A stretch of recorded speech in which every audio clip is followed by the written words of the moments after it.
Bueno, y sepan también que el Boletín Oficial del Estado publica el régimen sancionador por incumplimientos por COVID en Navarra. Vamos a ver cuáles serían esas sanciones, esas multas que están clasificadas así. Las leves son multas de entre 100 y 3.000 euros, por ejemplo, por no llevar mascarilla.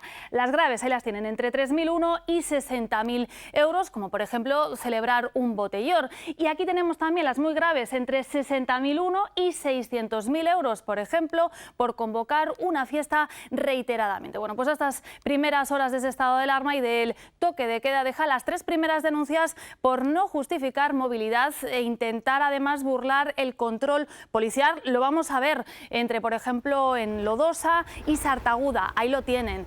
Es esas primeras 3 sanciones. Además, el fin de semana deja también 250 propuestas de sanción en toda Navarra, más de 60 por botellones.